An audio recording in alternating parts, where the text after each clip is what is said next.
let's talk about exits, Will. Oh, okay. This is actually a nice dovetail off the same concept. We just finished talking about bootstrapping and what that looks like, but let's talk about exits. And defining an exit is you can sell your company in some liquidity event. Maybe someone comes, writes a big check, or you get acqui-hired, or you go public, different things. There are all sorts of things. Well, we are surrounded by stories where it's like, oh, we have public for $1 billion. That's amazing. That's considered like the glorious exit, but exits come in all different shapes and sizes. For you, what do you immediately think when you think about what is the smallest exit that could be life-changing? Well, I think it's way lower than what most people think. And I'm always fascinated by people's numbers. Here's my concern, my fallacy issue with founders when they think about life-changing money. Let's take exit off the table. Let's just talk about life-changing money in the bank. However you got it, right? You became a doctor, and that's how you got it. Doesn't matter. I have this kind of graded step that I think about.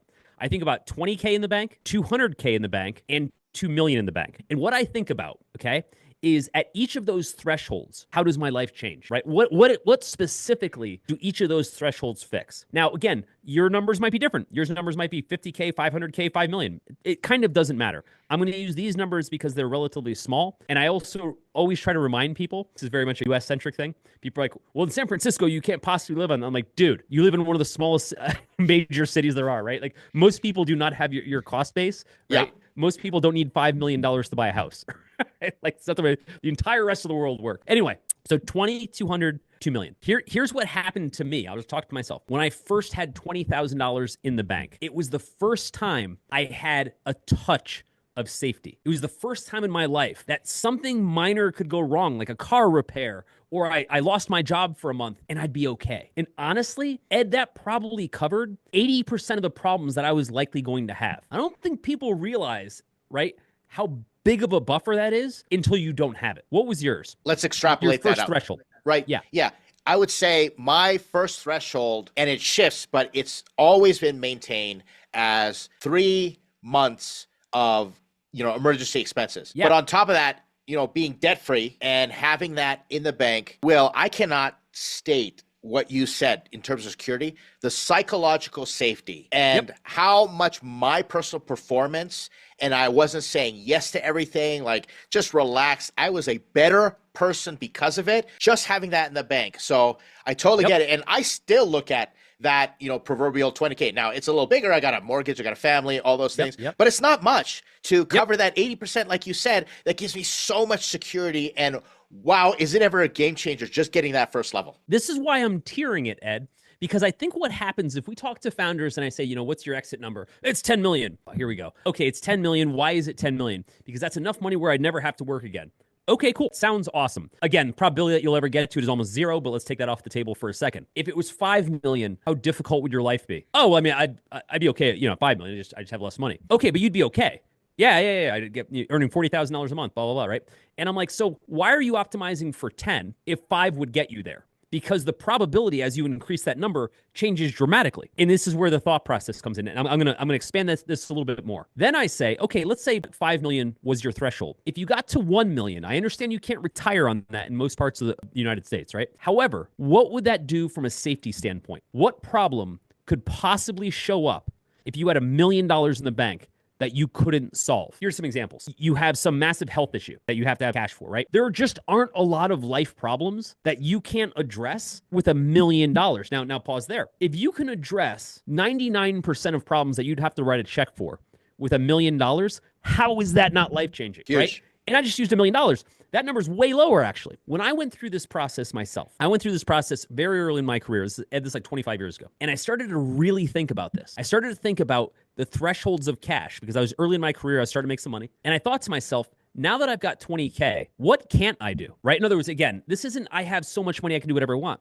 But more specifically, what could go wrong? And I thought, well, it's not going to cover me if I have a major problem, like a major problem, maybe a health issue or something like that. It'll cover me if I break a leg, but if I get into a major car accident and I can't walk anymore, it's not going to help me too much, right? And so I said, well, what's that next threshold? And I just added a zero and I called it 200K. Again, your number might be 500K. And then I thought, how many problems could I possibly have at 200K? I was also 25, that I couldn't write a check for and move on, meaning how bulletproof am I? Ed, when you think about that, safety, being bulletproof. Again, this isn't the same as saying I have enough money that I never need to make money again. That is a ridiculous threshold that most people never get to anytime soon. How do you think about that next tier, past that 20K?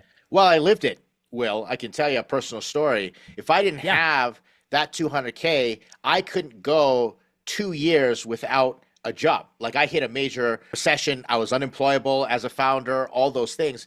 And I needed some time, Will, for soul searching. Not only could that cover, now I live in Canada, so I got a socialist medical system. I just have to wait a long time. But not only can that cover like a big emergency, but in terms of psychological, emotional, if I didn't have that chance to spend those years finding myself, getting my marriage figured out, all that stuff. Like I was so grateful that I was able to do that instead of getting stuck in something, totally dead end. So when you say bulletproof, yeah, there are so many things that I can think about, like your car breaks down, accidents, something happens with your family. It's life-changing for sure. Absolutely. And again, this isn't the same as saying I no longer have a need for money. Again, I think that's a dangerous threshold to solely optimize for. What I want founders to do is I want them to have different tiers that they're trying to move up levels like a video game. And I want them to say, okay, I want to get to the 20K tier or 50K, again, whatever your number is. Because once that happens, here is bullet points of what I can withstand. And I think it's important to lay these things out, Ed, because I think what happens is when we're not hyper specific about what something buys us or where our safety comes from, we create what I call paper demons, which are these fake phantoms in our life that haunt us, but they're not actually really a problem, right? So we're like, oh my God, if I lost my job, I'd lose everything. And I'm like, are you sure? Have you run a spreadsheet down to the penny exactly what you would lose? Because the idea isn't you lose your job and you're just incapable of earning income. You can go drive Uber if you had to. You can go to work at Starbucks if you had to. You're going to make something, right? So I take these numbers, these thresholds, and I get hyper specific about what I still don't have at that threshold. What I'm telling you is the first threshold, Ed, probably covers 80% of what most people will run into on a daily basis. That second threshold covers 90 to 95%, meaning if shit goes down, you'll get past it. It doesn't mean shit can go down forever and nothing can stop you. You're not Elon Musk, right? But if a major thing happens, I can digest it. That last tier, I said it was 2 million, but you can call it 5 million, whatever your number is, where your money makes enough money that you'll never starve, okay? And I use that word. I don't use you live so well. That's amorphous. Sure. You'll never starve, okay? So let's say that your expenses, again, it depends on what part of the world you're in, but are $8,000 a month. I'm just making up a number, right? And that includes a mortgage. It includes maybe some car payments, some student loan, depending on who you are, food, whatever. At that point, if you have $1 million earning 8%, it's not enough to cover everything, but it offsets a huge portion of that for life, at which point your delta for how much you have to make up to eat ain't that much, right? It gives you the ability, it gives you some time to scale back down, right? If you need to. I think that's important. And again, these life-changing amounts are way smaller than what people think. And the people, Ed, that I think don't understand how life-changing those are people who've never made that money. That's always the thing. This is a good time to talk about a concept that I've often wrestled with. And I think, Will, you naturally figured it out by having that internal dialogue. It's something called the hedonic treadmill, right? And for those of you, introduced concept, it's this hedonic adaptation, meaning that we have a tendency to go back to a baseline of happiness no matter what happens. 100%. And the reason that screws us up is no matter what type of highs, let's say you have a $1 billion exit. This is the reason people end up miserable. It does not matter. And what happens is if you can figure out how to break it by looking at those tiers, just like Will said, say, all right, $20,000, what's my baseline? And can I appreciate it and enjoy it? And then you move up and you just add $200,000, which is very achievable, especially if you're in startups and you hang out with us at Startups.com. We can help you with this. But that way, you're not in this sort of really weird reality where you're pumping yourself up and then you're disappointed and you're going back and forth. And that's what we coach a lot of founders with is like, hey, there's a time to enjoy and understand your baselines. And these massive exits, they're not going to make you happy, which is what a lot of people think is that I'm going to make the money first and then I'm going to be happy. But they don't realize actually you got to be happy first to be able to perform to make that money, or else you're not going to even enjoy it in the first place. I've seen countless founders make amazing amounts of money, and almost consistently they're always disappointed. And when I say that, everyone that hears it, their first reaction is this: well, F those people, right? I don't feel bad for you for a second with all your money, okay?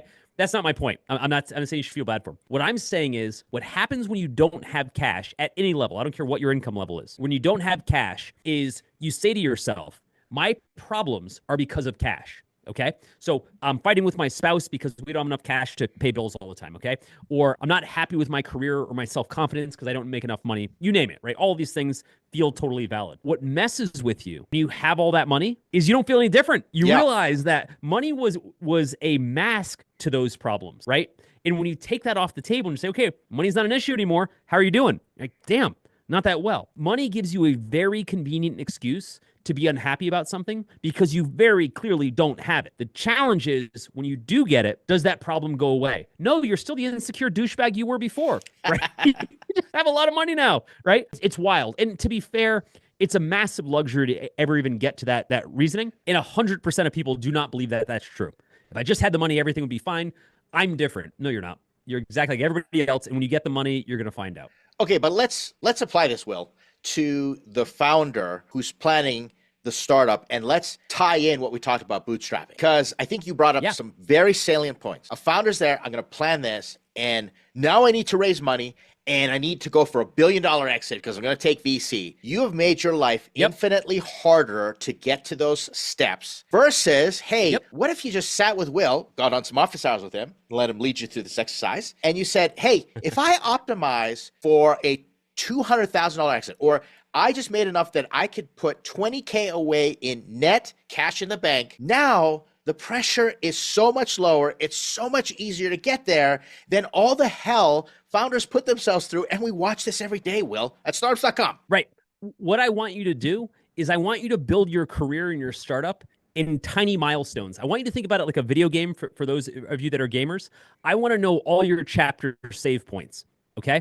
In a video game, as you're playing through each level, your game saves so that you don't have to go backward, but it saves at micro levels. You don't just play the game to the end and you get your ass kicked by the final boss and you have to start all over again. You have these chapter saves along the way. Okay. And the chapter saves, which in this case are a financial milestone that you get to, 10K MRR a month, 20K in the bank, etc. That allows you to then be able to say, okay, I'm just focused on the competition of this level, of getting to this level. Now, when I get to that level, when I get to that chapter save point, I'm past level 1, I'm on level 2, I keep moving. I move the stake. I say that, okay, now I'm going to try to get to this next level to 20K MRR a month or 200K, whatever my number is. But what I tell people, and what I've done myself very successfully, I've kept my milestones very small, very tight, because I want to make it through each level. I don't want to be in a position where the only way to win this game is to not die the entire time and beat the final boss, beating the IPO, etc. And that's the only way I win the game. That is idiotic. That makes no sense. And you will likely fail. And so I try to get people off of that path. I always tell people, Will, that if you and we weren't doing startup advisory, I'd say, let's go start a self-help, personal development, motivational company with life coaching. Man, we would have that on lock, Will. I appreciate the wisdom. It's a good reminder. Great conversation, everyone, to have.